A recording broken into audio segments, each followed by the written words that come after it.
because this is a harder lesson for most students,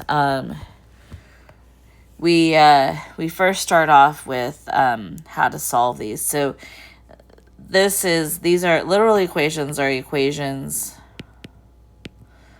with multiple variables. So far we've been doing stuff like this, right? Where we add 5 to both sides, so 2x is equal to 18, divide both sides by 2, and x is equal to 9. Now, if I were to do the exact same thing here, but I had a bunch of variables, I still would have added b to both sides. So then ax is equal to c plus b, and then I would have divided both sides by a. So I still get this, I still do the same process, even though all I have is a bunch of variables involved. Okay? So what are the similarities between the two that I just did? Both use opposite operations. Oops.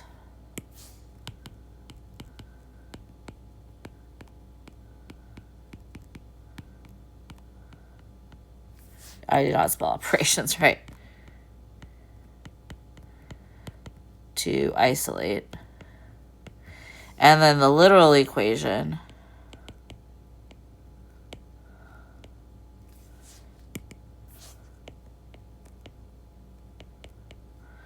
doesn't simplify nicely due to multiple variables. Okay, so solve for w.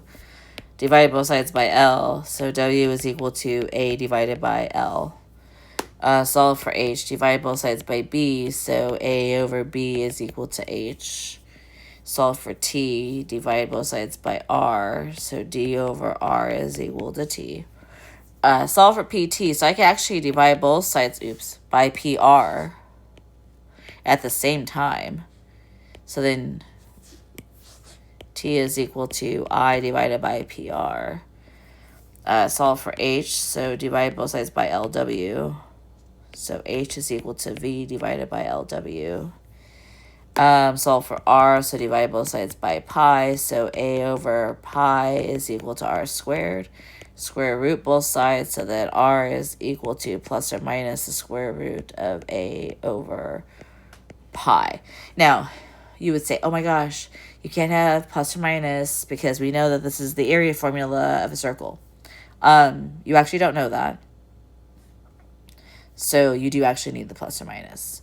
Right now, they're just variables. They happen to also represent something else, but you don't know that that's what we're representing is area of a circle. So you have to have the plus or minus. So solve for c. So c is equal to m plus s. Solve for m. Multiply both sides by v. So dv is equal to m. Multi-step problem. So solving for h. So multiply both sides by 2. So 2a is equal to bh. Divide by b. So h is equal to 2a over b. Solving for little or big b, so multiply both sides by 3. So 3v is equal to bh. Divide both sides by not b, but h. So then capital B is equal to 3v over h. Solving for m, multiply both sides by 2 first. So 2k is equal to mv squared. And then divide by v squared. So then m is equal to 2k over v squared. Solving for b, multiply both sides by d. So AD is equal to b plus c. Subtract c from both sides. So b is AD minus c. Solving for w, subtract 2l from both sides. So p minus 2l is equal to 2w. Divide both sides by 2. So w is p minus 2l over 2. And then solving for y, so minus ax. So by is equal to c minus ax. Divide both sides by b. So y is c minus ax over b. And then Subtract b, so y minus b is equal to mx. Divide both sides by m, so x is equal to y minus b over m. And then we're going to solve for t, so subtract capital, just kidding. Subtract capital P, so a minus p is equal to PRT. We're solving for t, so divide both sides by PR, so t is equal to a minus p divided by PR. Solving for capital F, multiply both sides by 9 over 5. So 9 over 5c is equal to f minus 32. Add 32 to both sides.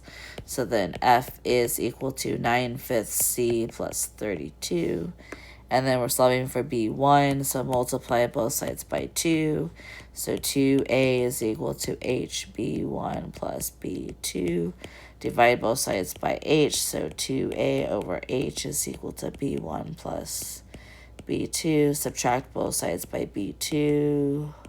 So then b1 is equal to 2a over h minus b2. And that is it for this lesson.